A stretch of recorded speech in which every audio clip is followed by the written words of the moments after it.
Okay, good morning, good afternoon, good evening. Welcome to BWTM Sports Association with Round for Round Boxing, www.roundforroundboxing.com. Okay, if you haven't subscribed already, please do hit the subscribe button and don't forget to hit the notification button. Now, Crawford versus Benavidez last night, post fight review. Last night, I just wanted to watch Terence Crawford do his thing. I'm a huge fan of Terence Crawford. Remember talking to him way back just after he beat Prescott. And I was fortunate to get 15 minutes with this man in an interview twice over. And at that time, I got to pick his brain and find out how much he loves the sport of boxing, how much he understands the sport of the boxing, and how much he understands the history of the sport of boxing, and where he then believed his place was in boxing. And he's gone forward and manifested that in the most spectacular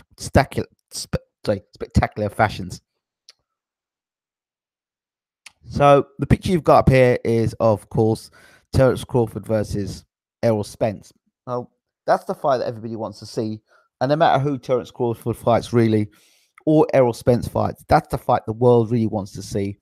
People don't want build-ups no more. They want straight fights. I was fortunate to talk to Errol Spence's trainer, Derek James. Check out that interview. And he spoke about many subjects, including Crawford versus Spence. I won't ruin that for you. You can listen to that for yourself. So let's talk about Benavidez versus Crawford last night. Benavidez is taller, but not as long as Crawford in reach. Bigger man. Everyone talked about, well, will Crawford be able to fight at welterweight? Can he move up to welterweight? Is he strong enough at welterweight? Well, he more or less manhandled Jeff Horn, and Jeff Horn was meant to be the bigger, stronger guy. So it's all well being big and strong, but if your feet are slow, your feet are on molasses, and you move back and forward in straight lines, and you allow the smaller guy to land big shots on you, then, and you don't have a plan B, and you can't move your feet, you can't get close, you're just big and strong. The only chance you really have is when you're in wrestling matches and you're tying up close and you're allowing people, fighters are allowed, or the fighters you fight allow you to use your weight and your strength and be a bully at the weight. But you can't do that stuff against a scientific fighter like Terence Crawford. There's a problem right there. Very, very, very different there. Because Crawford's going to use his feet. Crawford's not going to allow you just to put him to the ropes and bully him with your body shots, i.e. an Errol Spence, which will come forward more or less in straight lines and look to bully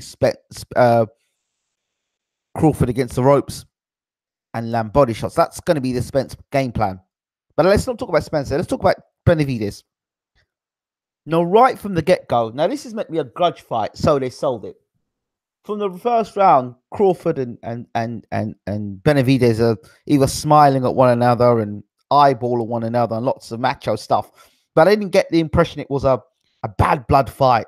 Now, I think when you talk about bad blood, you're talking about, Hearns and Hagler. You're talking about, Eric Morales and Marc Anthony Barrera. That's bad blood. That's bad blood. You can tell it. It's very different. But anyway, let's talk about this fight. Benavidez, for me, he just wasn't ready. He wasn't ready for a fighter like Terence Crawford. I'm bigger. I'm stronger. I'm going to walk you down. I'm going to knock you out. Well, that's just not going to happen. Yeah, Eubank and Ben as well. Of course, Niall, going to mention that as well. Shout out to my man, World Breaker in the room, Hamza in the room. So shout out to you guys. I would say Benavidez, big and strong. Now, I've seen this time and time again. Benavidez was giving Crawford 3 shots to his body. If you're allowing a fighter to land 3 shots to your body, that's going to break you down. That's going to slow you down. That's going to take your energy from you and eventually going to get you knocked out. And that is exactly what happened to Benavidez. He allowed 3 shots to his body, kept saying, nah, that won't hurt me. That won't hurt me. That won't hurt me. But every time he landed that body, every time he landed to the body, Crawford, Benavidez said that didn't hurt me. And to Crawford, he's an experienced fighter now to understand, you know what? I'm hurting you with them body shots. And all right, them body shots might not hurt you now. In rounds 8, 9, and 10, you'll slow right down. And then I'm going to catch you with clean shots over and over again. And it was a systematic breakdown. Systematic breakdown. Now, there were some things in there. Again, the boxing trainers in these corners today, nowadays, they have only one game plan, go forward. They've got no other game plan, no other thing to switch it up. And that's the difference between a good fighter and a great fighter. A good fighter will do what he's doing, consistently doing the same thing and getting results. A great fighter is able to switch up and change style and make adjustments in the middle of a fight. Benavidez was doing more or less the same thing every round. Now, he did land a body shot, which seemed to get Crawford's attention. But for some bizarre reason, he didn't go back to working the body again. He seemed to use the jab quite nicely, but seemed to fade off with that again. Now, when he went back to his corner, I don't know why his trainer didn't say to him, listen, keep your damn hands up and stop giving free body shots away. I don't understand why he did that. He landed nice straight right hands at times. But again, taking too many body shots. Way too many body shots. And of course, that is going to, as I said before, take away the steam out of what you're doing as a boxer. And it's all well and good saying, you know, Benavidez is this and Benavidez is that. Crawford is a masterful boxer, an absolute masterful boxer. And that has to be taken into consideration. You know, a smaller guy doing the stuff he's doing to bigger guys. And you have to start thinking to yourself, you know, guys like Henry Armstrong, back in their days, were fighting from featherweight right up to middleweight. And they were doing phenomenal things. Henry Armstrong, as you know, featherweight champion, lightweight champion, welterweight champion, and of course, almost became middleweight champion of the world, but for a draw. And I say that as to say, he moved up the weights, and the weight wasn't an issue. He moved up in weights. So many other fighters have moved up in weights. Class fighters have moved up in weights and have shown themselves, not because they're the bigger guy, but the more classier guy, better footwork, better ring generalship, knowing how to cut off the range. It was also amazing that Bud was able to land that uppercut. And for the whole fight, he didn't throw the uppercut. He knew when to throw the shot. And when he threw the shot, he got the results. So for me, Benavidez didn't use or wasn't allowed to use the attributes. And a lot of the times when a guy starts clouding around and doing stuff that he was doing, is because Crawford had made it uncomfortable for him. So he said, oh, Crawford can't punch. Almost like the Mayweather thing. Oh, Mayweather couldn't punch. But when you're getting whacked and stung with big shots, it stops you. It doesn't allow you to close the range in the way you'd like to close the range. It's one thing looking from the outside, but when you've been in the ring and you've been sparring, you get cracked with certain shots, it makes you hesitant to come forward. And you know that if you just bully and just rush forward, you're going to walk onto counter shots. And Crawford using the check left hook. He didn't use it from the start. He knew when to start using those shots. It's like, I'm going to break you down. When I start to break you down, then I'll bring the check left hook in if you start rushing me. There are lots of things. Crawford was consistently going to the body. He stuck with a game plan. I'm going to work the body. I'm going to work the body. And the reason why guys like Crawford are able to read guys so quickly is because they themselves are not changing up the game plan. They've come up with one game plan and they go out to fight. And the Crawford's like, let me look at you first. Let me see what you're doing. Okay, I can see this. I can see that. I can see this. I can see that. Right. Let me see if you're going to change your patterns. Let me see if you're going to speed up your jab, slow up your jab. Are you going to throw different punches? Are you going to time me?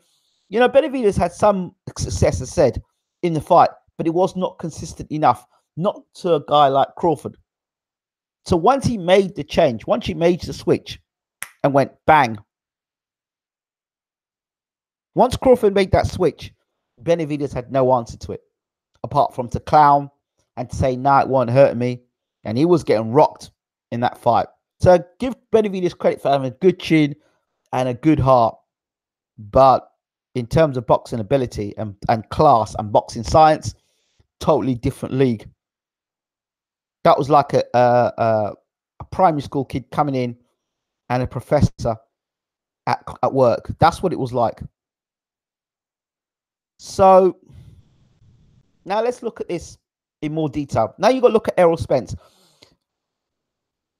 Crawford's going to fight, as far as I'm concerned, he's going to fight 3 or 4 times a year. That's what it looks like to me. He'll fight 3 or 4 times a year. The most disappointing thing in this whole fight with the Benavidez thing was the ending. Not the knockout, not the boxing ability, not the skill, none of that. Not even Crawford poking out his tongue. The most disappointing thing in all of this at the end was when Crawford was asked, who do you want to fight next? And he came out with the typical Manny Pacquiao line. I want to fight them all, but I'm going to ask my manager. I'm going to ask my management and my team. What the hell is that? That, for me, is a sure sign there that Bob's in his ear. Say, listen, when you do these interviews, make sure you don't mention it. Don't call out anybody's name. Don't call out anybody's name. Just say you want to fight them all, but don't call anybody's name out. Now, that's sort of like, I'm like, that's an opportunity right there. Who do you want to fight next? I want to fight Errol Spence. That's it. I want to fight Keith. I want to fight them all. No, that's so ambiguous now. I want to fight Sean Porter. I want to fight Terence Crawford. Say that. Mention that. Mention that. Say that. I want to fight Crawford. I want to fight. I want to fight Spence. I want to fight Porter. I want to fight Thurman. Make these fights happen. You know, I remember Lennox Lewis back in the day. Lennox Lewis, when they asked him, Lennox, who do you want to fight? I want to fight Mike Tyson. I want to fight Riddick Bowe. I want to fight Evander Holyfield. He's the man who's got the belt. I want him. Mike Tyson. Everyone says I should beat him. I want to fight Mike Tyson. You asked Lennox who you wanted to fight. He told you. And then I go back to my management team and we'll see. No. I want him. That's it. So that was the most disappointing thing from Crawford. And I don't think that it's actually Crawford himself. I don't think that's Crawford himself. I think that's just his team. That's the Bob Arum way. If you remember, Pacquiao did the same thing. Ask Pob. I'll fight anybody, but ask Pob. So, you know, that whole stuff of I'm going to ask the matchmaker who, no, listen, you know what it's about. You know what it's about. You went on to become undisputed champion. And for me, at this point, you know, but then having said all that, I'm going to say a lot about Spence. Spence, for me, needs to be fighting more regular, and he needs to be fighting better opposition. It's as simple as that. He needs to be fighting better opposition. Yes, he fought Kell Brook, and great what he did against Kell Brook. He needs to be fighting better opposition. I asked Derek James the other day in the interview, do you think that Errol Spence is the best welterweight in the world? Of course he would say he's the best welterweight in the world. Do you think he merits being the best welterweight in the world? And he talked about Kell Brook, and he says, well, he thought, this is Derek James's opinion, that Kell Brook was the best welterweight in the world. He was saying that Kell Brook was a better welterweight than Thurman. He felt that he's the better welterweight than Porter. Although, you know, I don't think he beat Porter. I thought that Porter won the fight. I didn't think Brook did enough to beat Porter that night. But, of course, the judges saw it differently. And, of course, Brook became IBF champion. So, he believes that Brook was the best welterweight in the world at the time. And Spence did that. Having said that, Spence beat a guy who already got beaten, roughed up, and lost one of his eyes almost to Gennady Golovkin. So, how good a Brook he beat, nobody really knows. And I always thought that Brook should have swerved that Golovkin fight, and then he got into a fight against Spence. I'm not saying he would have beaten Spence, but his spirit wouldn't have been broken, and that would have been a great fight. I think we were cheated of a great fight there between Spence and Brook. But nonetheless, Brook needs to fight better opposition. He needs to fight more regularly. And I think what's going to happen here is that Spence, unless they make the fight soon, I think Spence is going to outgrow the welterweight division. I think he's going to move up to light middleweight. I really do. I just don't think that Spence is going to be around long enough to be undisputed welterweight champion. I just really don't. I don't. I think Keith Thurman's seen that as well. the one way to avoid a Spence fight is to just don't come back until Spence's body grows to a point where he can't fight a welterweight no more, and then make your announcement. Then that's what it seems like to me. When asked about Keith Thurman to Derek James said that he thinks that Keith Thurman is in love, and I said the same thing too. I think his wife's got him on lockdown at the moment. That's why you're not seeing much of Thurman. So I think Thurman's let his old go when it comes to his wife. I think he's been beaten a few times by his wife, and therefore you're not seeing Keith Thurman. That's why he's probably up in the Himalayas with his wife trying to make babies at this point in time. That's why it's you're not going to see Keith Thurman anytime soon. So it should be anytime soon. For Spence, for me, at the moment, I'm not going to say that the verdict is out on Spence. What I will say is this. He needs to fight better opposition, and he needs to fight. I mean, to me, he still seems a guy who seems to fight pretty flat-footed, gets hit with a left hook way too often. He gets hit too often for my liking, and his best attribute is to bully to the ropes and land body shots. Against a guy like Crawford, you've got to ask yourself the question, is he going to be allowed to do that? Is he going to be allowed to do it? Eugene, my man, have you seen Ward? That suit doesn't sit on him no more. The shoulders are too wide. Leave my boy Ward alone. That's my boy. And Andre, if you're listening in, much love to you, brother. So I think Spence is going to move up. I think what you're looking at here potentially is I still would like to see how Crawford now does against Porter. I think that's a fight that should be made. Crawford versus Porter. That fight should be made. If I were them, I'd jump on that fight. If I were Crawford's team, I would do all I could to free Spence out. And the way you do that is by picking up the other belts. So then Spence has no choice but to fight Crawford. That's the way you go around that. Go out there and go for another unification bout. Go on, pick up the belts as you can. I know there's politics with Thurman and his belt, but go after Porter, beat Porter, and bring up another title. You got the WBO, pick up the IBF. Not the IBF, yeah, the WBC against Porter. Pick up the WBC against Porter. And that might not be as easy as done, but pick up the WBC against Porter. And then you've got two belts. You've got the WBO, you've got the WBC. Then, Spence and his team have to look again. But Al Heyman, I think, is going to get Spence to fight maybe once or twice a year.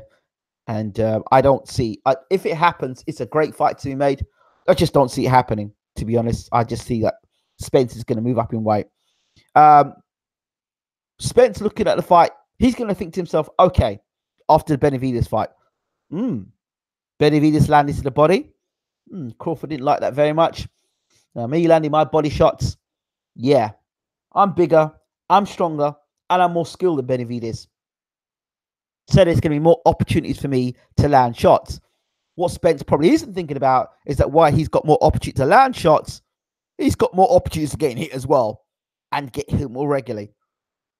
How good a chin Spence has or how good Spence's heart is, we'll have to wait and see.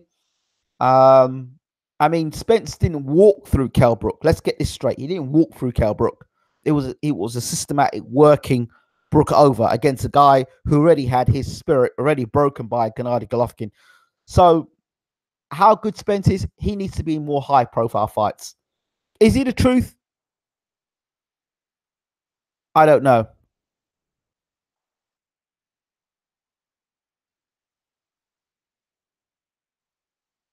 And that's a good question being asked there. How effective Spence would be at light middle? I'm sure I heard stories somewhere that Spence used to be at middleweight and he just boiled himself down to welterweight. I've heard that story for years. How effective he'd be? I mean, people ask the question how effective Crawford would be. But, when he was fighting Ricky Burns. But you see he's moved up in weight and he's been very effective. So it's not about size. It's about skill set, footwork. You know what I mean? And Spence, like Brook, is flat-footed. So it's speed. There's not going to be speed's not going to thing with them. Their physical strength and walking forward and bullying people. It's not how effective they'd be. It's how, when they moved up in weight, now they're fighting guys that are physically as big as them or bigger and stronger. It's just how technically their skills match up against the guys they fight in the light middleweight division. That's the question right there. So when you look at someone like Benavidez, absolutely, he's about physical strength and size and being able to bully you. Spence, another one, about physical strength and size. Crawford, we've seen now, it's not about his physical strength and size. It's about his skill set and the fact that he's actually physically a stronger guy than a lot of people gave him credit for. If people want to look at the Jeff Horn, how big was Jeff Horn that night when he fought Spence? And Crawford, and Crawford absolutely, took him to school and was able to out-bully Jeff Horn. So if people want an idea as to how physically strong Crawford is, look at Jeff Horn and how big Jeff Horn probably was that night. So if you're looking at skill set at the moment in what they've done in their resume, you've got to go with Crawford in terms of skill set. The one thing I'm still not totally convinced of is Crawford's chin. I mean, people say, "Oh, yeah, he takes a great shot." I'm still not convinced that a guy lands one shot, may land two shots. I'd like to see a guy land 2 and 3 shots on Crawford to his body, into his head. The guys he's fought so far haven't been skilled enough to do that, and that's not disrespectful to Indongo or Postel, but guys who I'd like to see how he does against a guy like. I'd like to see how he does against Porter, a guy that comes forward and just comes winging all night long. Now, I know for a fact that Thurman, when he fights, if he ever fights Crawford, he's going to be off the back foot. And if between the two fights, between Spence and Crawford, I believe Thurman would go for Crawford faster than Spence. Why? Because he'll look at Crawford and think to himself, okay, that's the guy that's moved up in weight. But that's the guy that's not bigger than me. He'll look at that. Then he'll look at Spence and say, listen, that guy's a light middleweight or middleweight. That guy's going to be weighing as much as me in the ring. Nah, I ain't so sure about that. But against Crawford, he might look at Crawford and say, yeah, Crawford, I'll take Crawford faster because of size.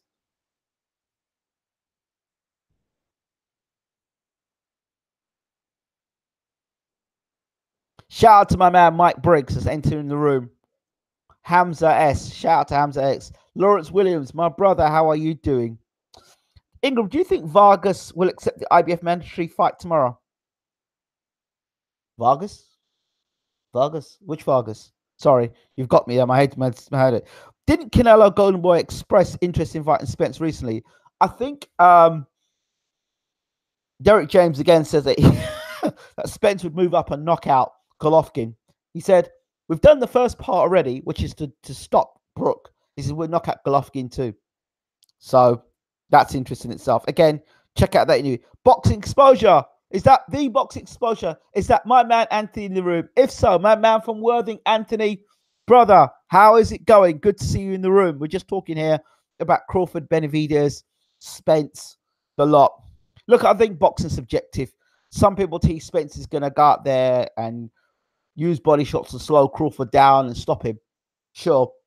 Others would say, well, who has Spence really fought? He's fought one guy in Kell Brook, to be honest. And Brook was a guy that really was a shell of a fighter based on the fact that Golovkin beat the crap out of him. So I don't know. I just know that Spence gets hit with too many punches. For my opinion, he comes forward in straight lines and he's flat-footed. And I've only seen one style of Spence fight. I've seen Crawford counter punch. I've seen Crawford brawl. I've seen Crawford box.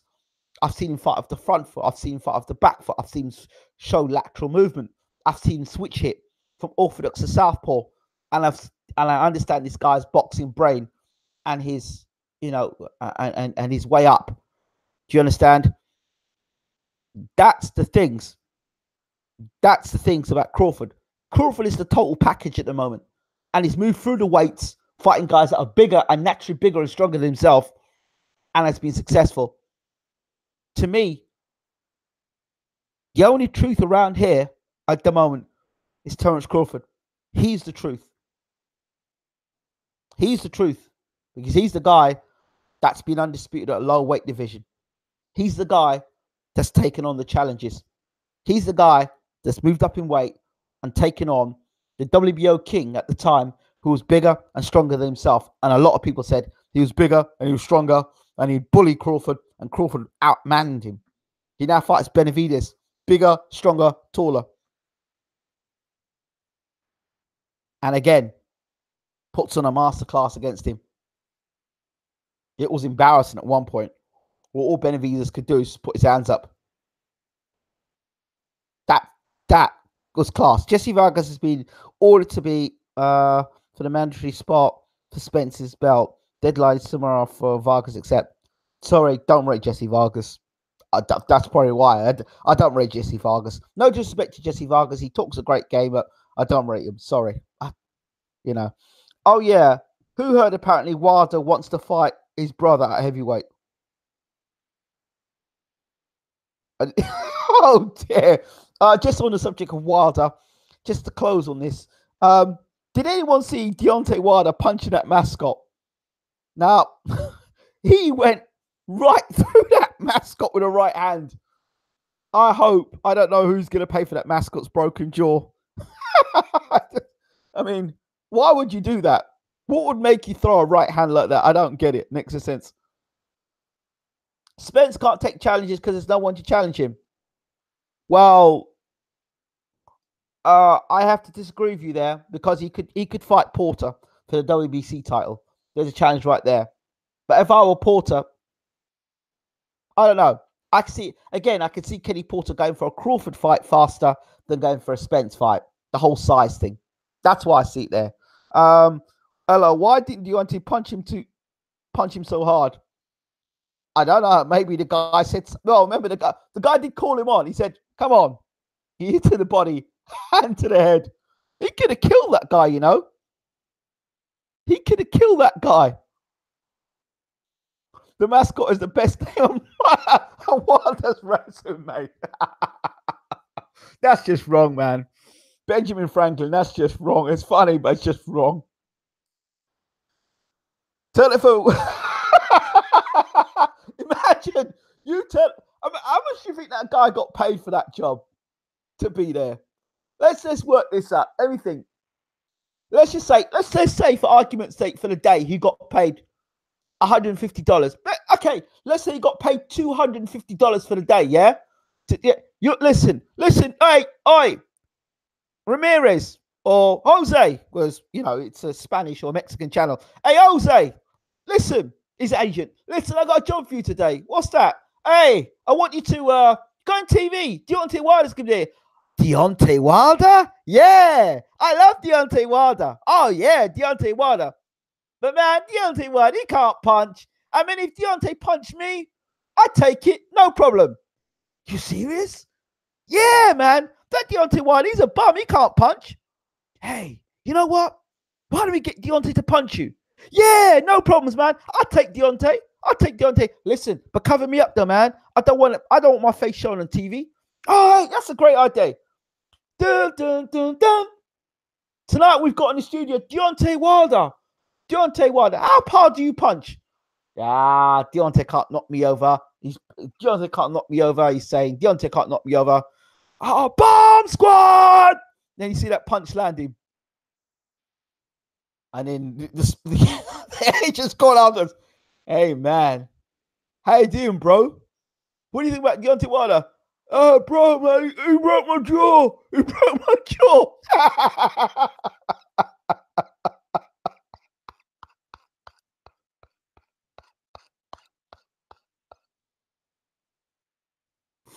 Tomorrow's story is chat shit, get banged. Sorry. That was funny. I just off the top of my head, bit spontaneous stuff there.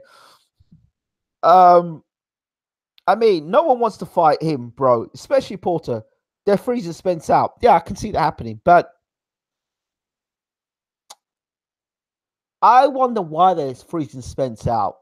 Why are they freezing Spence out? That's the question. I mean, we talk about promoters and we talk about management teams and money. What happened where you could just force a fight, make a fight happen? I mean, can you not go through the organization to make a fight happen? I don't know. Crawford would be all wrong for Spence. I think so too. I really do. No money can buy my health, bro. Have you ever wanted to punch a mascot? Deontay's living the dream. He is indeed. Deontay must have felt like the man after the punch. Yeah.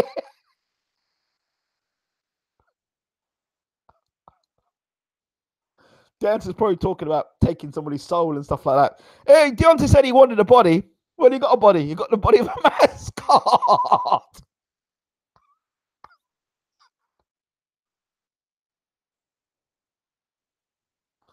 Hey, that's a message to Tyson Fury. That's a message to Tyson Fury. Do not stand straight in front of Deontay Wilder, because that's what's going to happen to him too. Don't stand straight in front of him.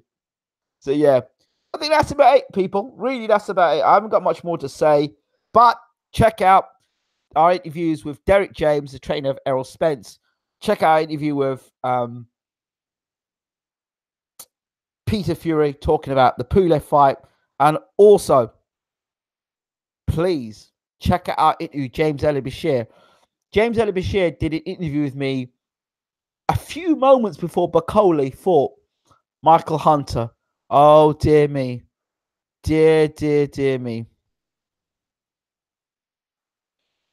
Would have been funny if Deontay broke his hand trying to blast at a mascot. Yeah, that would have been funny too. Can you imagine if that had happened? What I'd like to know now is three things. That mascot, whoever that mascot is, what's his name? Two, his insurance claim. Was he covered by an insurance? And three, how much insurance is he covered by and how much is he going to get paid? You said Fury would stop Pulev. Yeah, I do believe Fury would stop Pulev. I really do. We have a bet with you. You said Fury would stop Pulev. Oh, that's what I'm thinking. Those were good interviews. Thank you very much, Lawrence Williams. Well, yeah, I do believe so, but I'm not going to bet on that. Right. That's it. Don't forget to hit subscribe and check out Round for Round Boxing. Kelly Pavlik is the latest fighter to join the roster. If you don't know about Round for Round Boxing, check it out. www.roundforroundboxing.com. Subscribe to the channel. Let us know your thoughts on this fight. Don't be shy. Leave your comments in the comment section. Not just about this, but everything that we do on BWTM Sports. Check us also out on BWTM Online, www.bwtmonline.com. And also check us out on Facebook. Check us out on Facebook, bwtmonline.com. Give us a like. And also, check us out on Instagram. Where you guys on Instagram? Check us out, BWTM Online on Instagram as well. So, thank you so much, Benjamin Franklin. Kubrat Pulev puts a masterclass on Fury. Well, we'll see. We'll see. If Fury goes through Pulev and beats Pulev in style, then I want to hear what people are going to say. Are they going to say Kubrat Pulev was too old? Are they going to say Kubrat Pulev wasn't that good anyway? You know, the goalposts are always there. So if Kubrat Pulev's good enough to put a masterclass on Hughie Fury, then he's good enough to fight for the heavyweight championship of the world, as far as I'm concerned. So, you know, Kubrat Pulev's a good fighter, very good fighter, no doubt about it. But I just think that Hughie's youth. I think that jab is going to be very good that he's got. It's going to be very interesting. I think Hughie Fury's got one of the best jabs in heavyweight boxing. I think he's young. I think he's got him sitting down his punches more. I think he's going to be explosive. I really do. Fury schools him, but might not get the decision. I think Fury's got the power to stop him. Let's wait and see. Only a matter of time. Right, I'm out of here. Thank you all so much. This is BWTM. Thanks for joining us as always. We appreciate your subscription and your time and listening in.